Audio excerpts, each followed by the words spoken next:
You're saying that was not in your book? That's not in the book.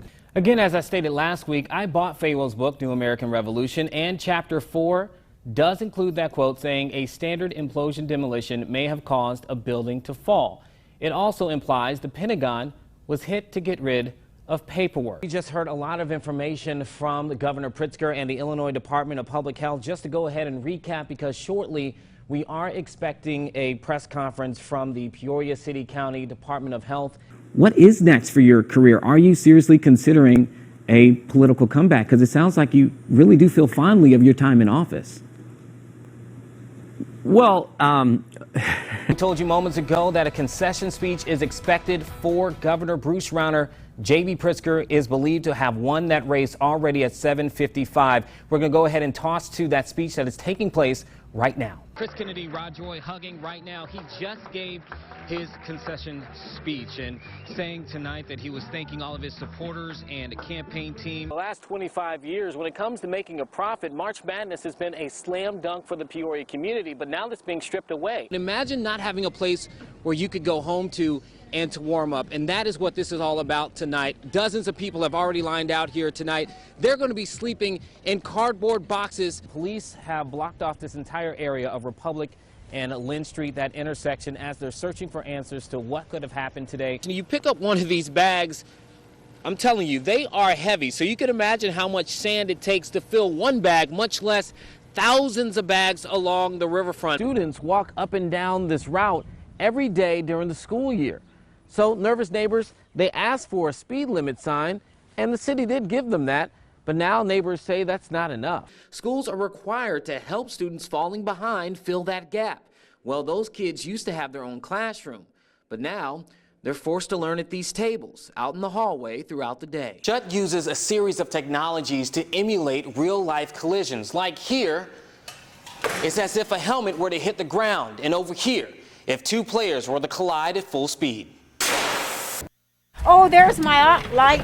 On Tuesday, tornado victim Shirley Phelps is trying to focus on the simple joys. My little granddaughter is here, and she says, Grandma, I found another treasure. And that's kind of how you feel sometimes. It's just a little piece of your life that you're picking back up again, you know? You get excited over little things that before you didn't even look at it as being special. But just 20 minutes earlier, she couldn't get her mind off of a big problem. She'd like to search her basement for valuables, but couldn't without moving the family motorhome. I mean, can you imagine the expense it would have been for us? Who would have done it? It would have cost a heavy penny, but then these guys came to our rescue. Volunteers are very important in situations like this, but sometimes you need the right equipment to help with the heavy lifting. Tad Agolia leads a nonprofit called the First Response Team of America. You know, we travel the country with a unique set of equipment that's designed to specially handle disaster debris. They're in Central Illinois to lift weights off the shoulder of people like Shirley. Thank you! Now she can get back to the little things. And your checkbook. My checkbook too? Yeah. And your title to the house. Meeting people like Shirley and her family who have lost everything, but say they have everything they need to continue because they have their friends and family, that's a daily reminder to me of what really matters in this life. You know, you just have to be happy for motorhomes that aren't in your basement, and thankful we could have been in that basement. I have 8 grandkids. I will not let them play outside. I have dogs. I don't let them come out front, only for a few minutes, you know, and it's just ridiculous. Karen Heiter has lived on East Republic for 5 years, and she's worried about the traffic at the end of her driveway. They start down the street. They start slow, but they always end up getting really fast as you go down the street. A lot of drivers use the 300 to 700 block of East Republic as a shortcut to the main road. But unlike most other nearby residential streets, this stretch where Heiter and her neighbors live spans 4 blocks without cross streets or really much to slow cars down. It's a quick road and there's no stop signs. There's no speed bumps. There's no nothing. So they can go as fast as they want. No regards for kids or moms or anything out here. Glen Oak School is right across the street, so students walk up and down this route every day during the school year. So nervous neighbors, they asked for a speed limit sign, and the city did give them that, But now neighbors say that's not enough. We wanted to see for ourselves, so a photographer and I staked out one morning with a speed gun.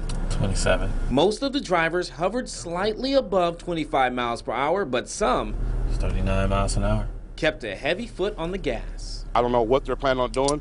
If they're going to wait till somebody gets hurt out here, that's what's going to be the thing, or somebody's car gets ran into because somebody's speeding.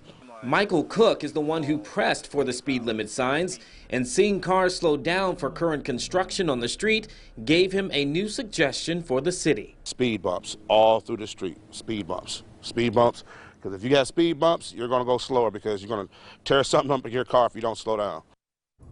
Cook says he reached out to the city about adding those speed bumps but never heard back. So today we made a call to Peoria Public Works asking if the department can help. It turns out City Council recently created an application process for these types of requests. So if you think your street needs improvements too, you can check out that. We'll have it listed on our website where you can apply on ciproud.com.